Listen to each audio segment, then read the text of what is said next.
Welcome friends to Farm Fresh Designs 59. I hope you like the video, and if you do, make sure to give it a big thumbs up and subscribe to my channel. And make sure to hit the notifications button so that YouTube will notify you when I upload my next video. My first project today is this really large wooden banner that hangs from a metal frame that rests on a small piece of wood down at the bottom. Now, I found this at Hobby Lobby in the clearance aisle, and it was either 75 or 90% off. And it had a saying on it that was something like, you would put at a wedding at the aisle as the guests walk in. You know that saying, you can sit on either side. And so I sanded that off so that I would have a good base.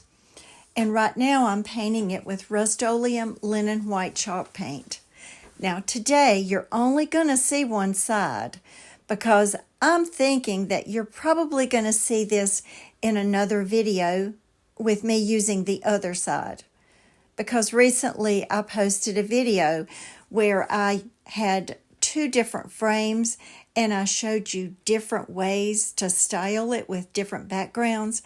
And y'all really like this. And so when I was painting this, I was thinking this will be a really good sign to be double-sided. But I'm not ready to do that right now, so we're going to wait. Now the transfer that I'm going to put on it comes from Redesign with Prima, and it's called Bike Rides. And it's a really large set of transfers. Now when you get this Redesign with Prima, a lot of times they come in tubes, like cardboard tubes, and then it comes in different sheets. And so with this particular transfer set, it comes with 4 really large designs. And if you watch a lot of YouTube videos where people put transfers on things, you know that they're always easy to cut up and just kind of add pieces here and there. But this transfer, I wanted to keep it all to its own, and I didn't want to cut it up at all because it fit really well on this big wooden banner. And I apologize for my head being in the video, but it was one of these big pieces that, normally when I'm doing my crafting, I just sit at my craft table, but it was so large that I needed to stand up to kind of push that transfer down into the wood. And it takes a while because it's so large. And after I painted it, I made sure to spray it with Rust-Oleum clear sealer, because anytime you put a transfer on, you want to make sure that you seal it first, and it just helps that transfer to go on a little bit smoother. Now down at the bottom where the wood dovetails, there is a little bit of script hanging off. And so never one to waste any of that script.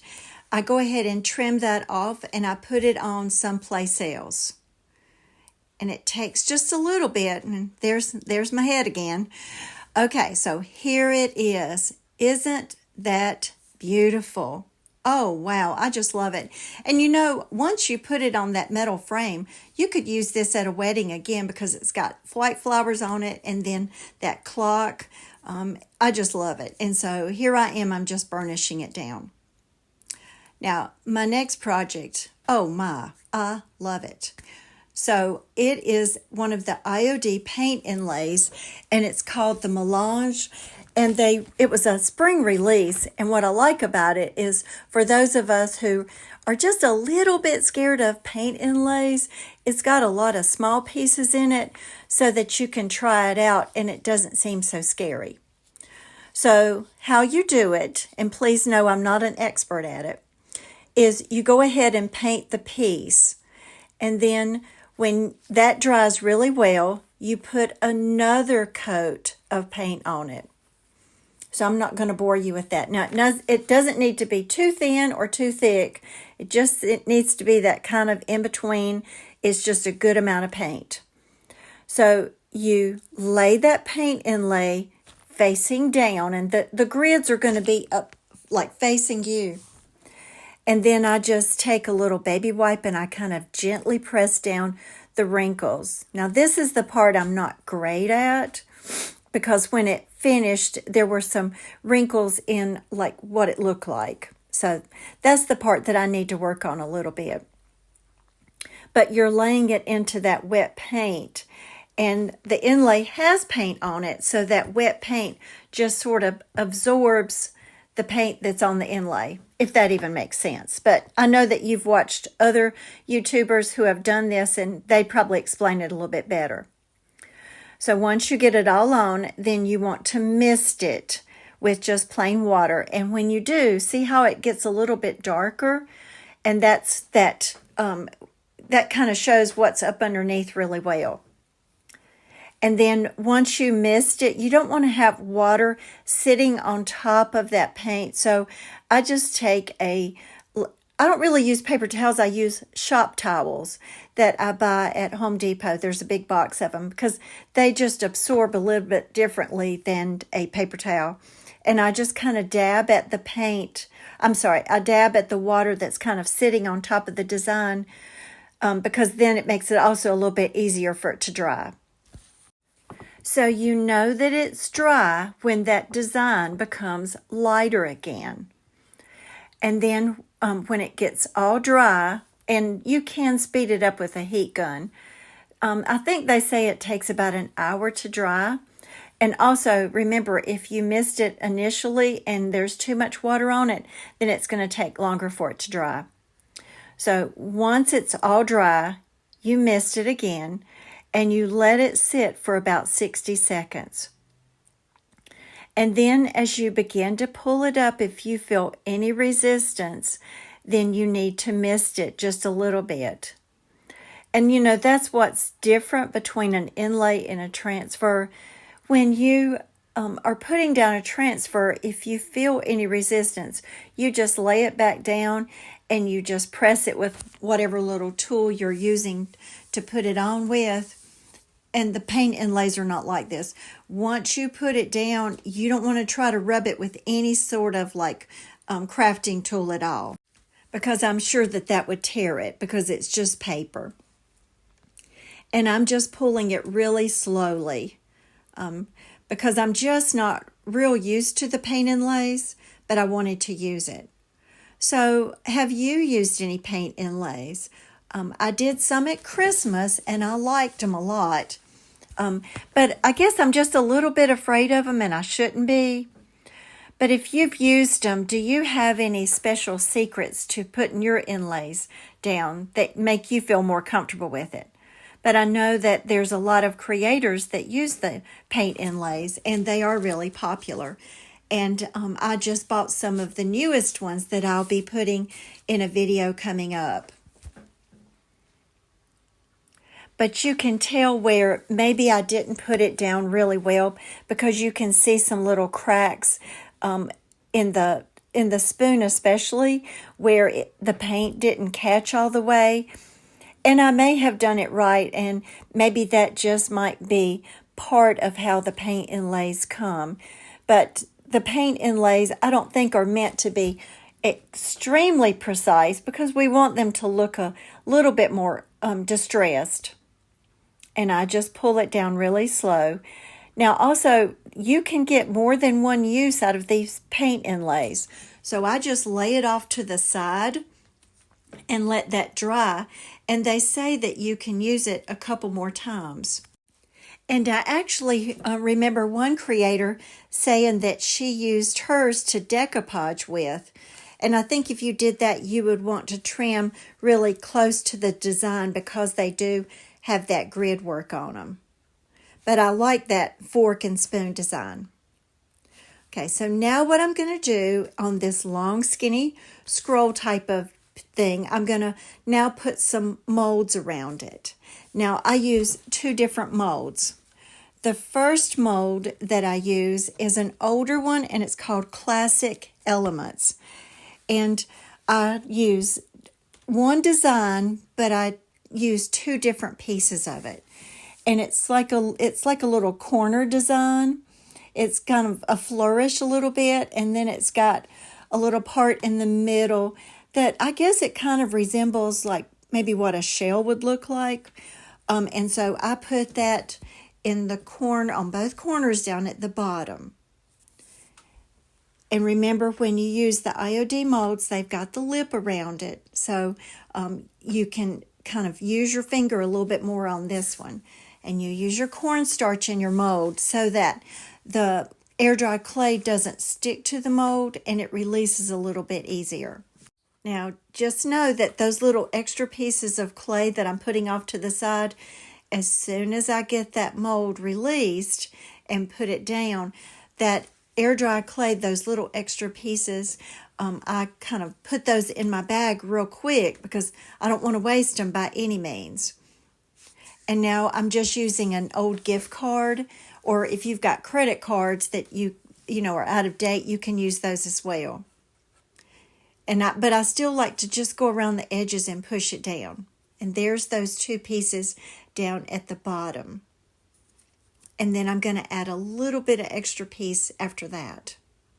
Now, the next mold is one of their newer molds, and it's called Dainty Flourishes. And there's a lot of little pieces on this. And there's one piece that's largest, and it's in the middle. And it's a piece that, I don't know how to describe it. I guess in a way it reminds me a little bit of an umbrella, even though I'm sure that's not how they would describe it. But it's really pretty. It's got some little waves in it, and then it has a little medallion that hangs down from it. And it's really pretty. Now, in this particular mold, there are a lot of little pieces, and some of them are kind of skinny. And so when you use those kind of pieces, sometimes it's a little bit harder to get out of the molds. So here's the secret. After you get it put in the mold, put it in the freezer in your refrigerator and let it sit for about 15 minutes. And it dries it up enough to where it releases really easy. And it actually forms like a little crust around the edges, but it doesn't like mess with the integrity of the clay at all. It just helps it to come out a lot easier. So this is the part that I'm putting up at the top, and you can see that little part that's hanging down, that little teeny like little medallion. And actually down at the bottom, I use that little part of that mold, the little medallion part, to put in between the two pieces down at the bottom. And up at the top where the little knobs were, I pulled those off while I was working on this, and then I put them back on later. So that's how it looks down at the bottom. See that little teeny medallion? And then I put them all on with Titebond glue. I think you can use it for a lot of different surfaces. And you'll notice over on the side, I just have like little pieces of like parchment paper that I use, and I like to squirt it out on that. And then I use my silicone sticks to put it on with. I don't like to try to squirt it out directly onto the mold, and then I just spread it out. And I like to use the silicone sticks because I'm not one of those people that likes that glue on my hands because it is really thick. Now, I have gotten it on my hands before, but I don't really like it. And so when you lay it down, yeah, you're going to get some of that glue on your fingers. So I have to go and make sure I wash it off because it's pretty thick. So there's the two pieces with the little extra medallion down at the bottom. And now what I'm going to do is on the sides, there's two long skinny pieces. And those are the particular pieces that I put in the freezer once I mold them. And I put two of those long skinny pieces on both. I put two pieces on one side, and I kind of like butt them up against each other so that there's molding all around the little scroll. So tell me something. Do you like this? And when you see the end result, did I go too much on the molds, or is it just right? And do you like using the molds? But I know that when I think about how all these molds fit together, it kind of reminds me of like the old Grecian art, the way it all the scroll work. And it also reminds me a little bit of French country. And then I just use like a little ear swab to kind of dab at that glue that it kind of squeezes out from the bottom. And so this is the little pieces that I put on the side. And then I go ahead and I paint all of it, or all of the molding, and then I put some distressing on it after that. So here's the finished result. So do you like this, or did I go overboard on the molds? Now this one, this is a cloth banner that I bought at Hobby Lobby. And I think it was like $9.99, but I think I bought it when it was on sale. And it's made out of heavy drop cloth. And this is a IOD stamp, and I love this stamp. It's called the Bella. And now it's large, it really is, but it's got some extra little pieces that you can use. So on this banner, I actually painted it twice with Rust-Oleum linen white chalk paint, because I could have gone with that heavy canvas color, but I wanted it to be white for this. And so it's got 2 good coats on it, but it actually makes it really stiff, which I'm fine with that because of the way that I hang it. And then this is actually 2 pieces of the stamp set. The little part that goes around the edges, that's actually a separate piece. And I put it on a big piece of plastic, and they're called thin mounts. And I like it because it's got the grids on it, so you can kind of see where you're putting it at.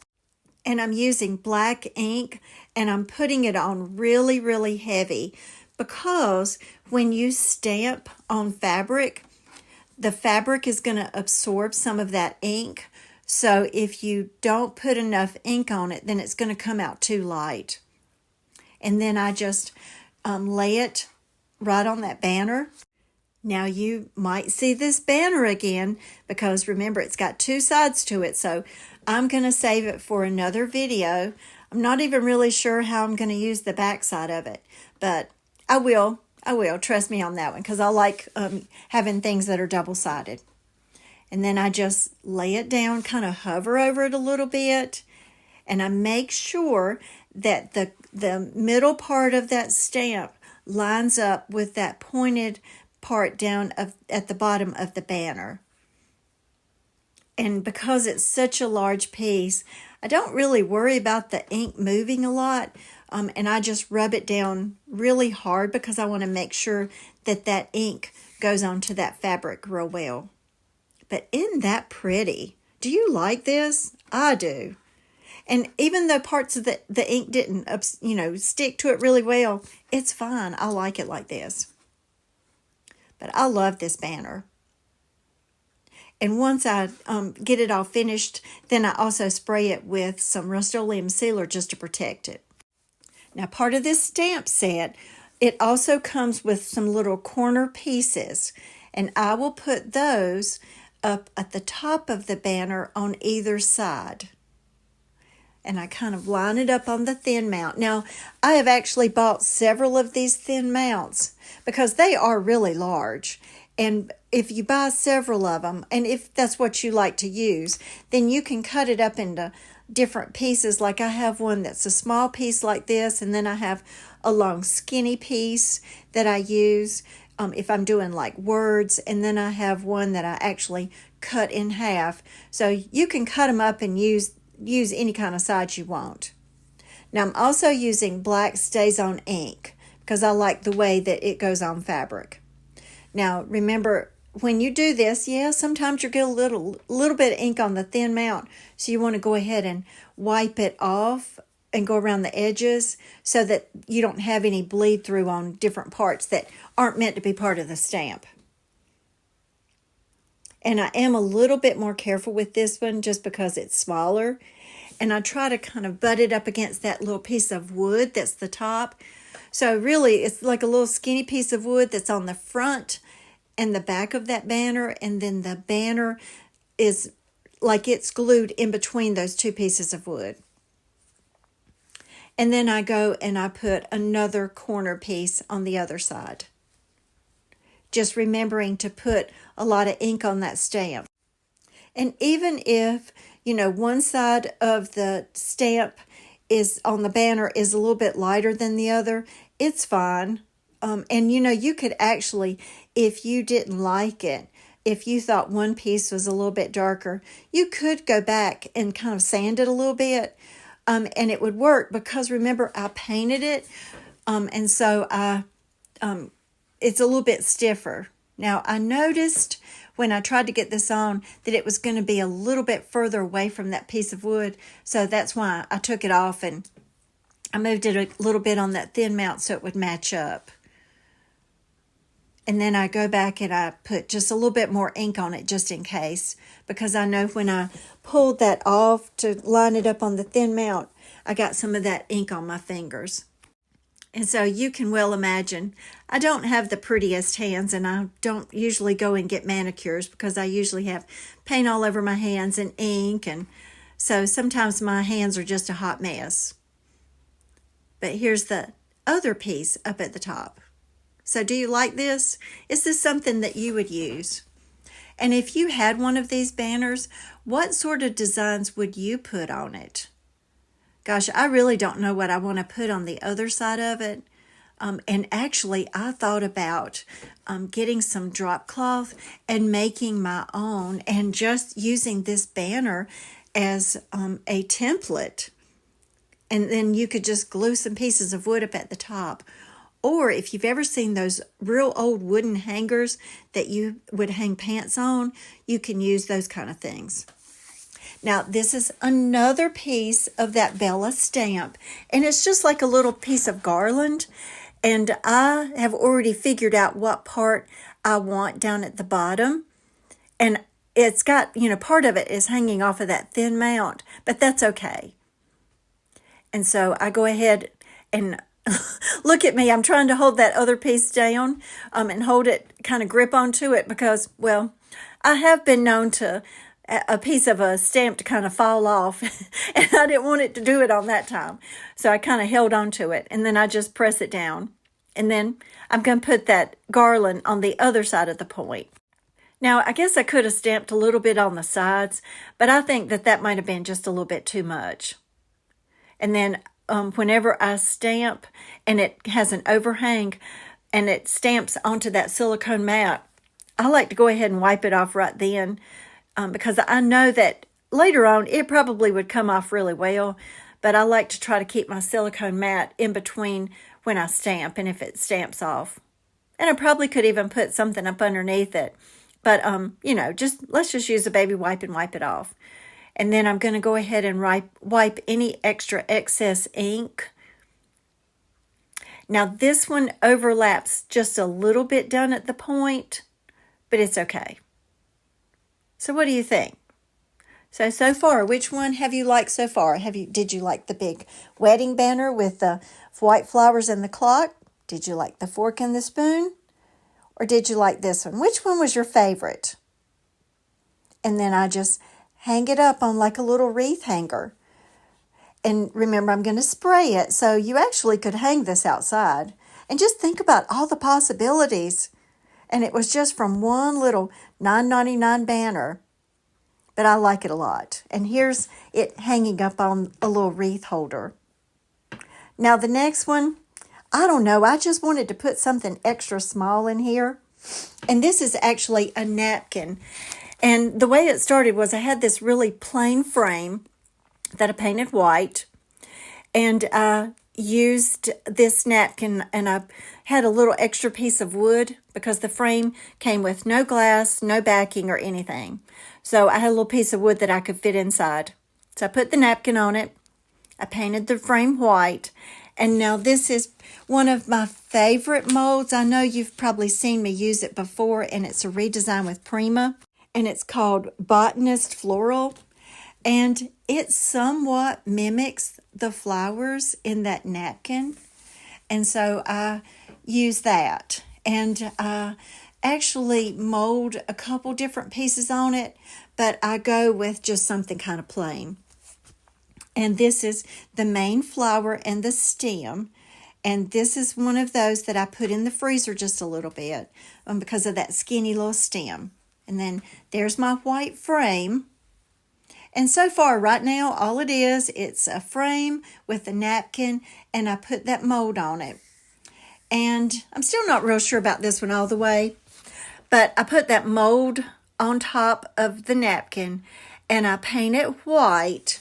And then after I paint it, then I put a little bit of wax on it, and then I use this stuff that I've had for a long time, and it's from C.C. Caldwell's Paints. I don't even know if they make it anymore, and it's called Aging Dust to make it kind of dark. And now this is a new stamp by AOD called the Reverie.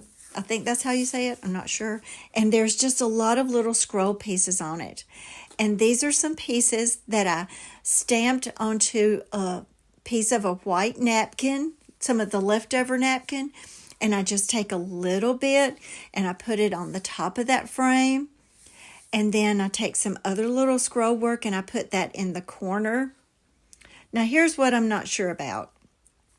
The flower on top of the napkin, it doesn't really stand out a lot, even after I put that aging dust on it. So tell me something. Would you have painted the flower with colors, or would you have painted it black? I'm just not really sure. But there might be another time that I use this frame. And I'm so excited because think about it. The back is completely flat, and I could turn it over and I could maybe put some molds on the back, and that piece of wood, I could put something on the back of that wood. So once again, this could be one of those double-sided projects. And yes, it would have to be a shelf sitter. You wouldn't be able to hang it up, but now, wouldn't that be a neat idea? So it's going to be in my stash of stuff to redo the backside in a future video. So what do you think? Now, here's the whole vignette all together. Which one is your favorite? Is it the little napkin? And do you even like that? You can see, or you can see the little dark part. Do you like that? What would you have done differently with that? Do you like the spoon and the fork, or did I put too much molding on it? What do you think? And then with the stamp and then the big white flower banner, which one was your favorite of those? I'm not really sure which one is my favorite. I really like all of them. And on this, I put a little bit of rope on it, but they didn't have any black rope, so I spray painted the black rope. Now, I'm going to tell you, it didn't dry really good, so I took it off afterwards.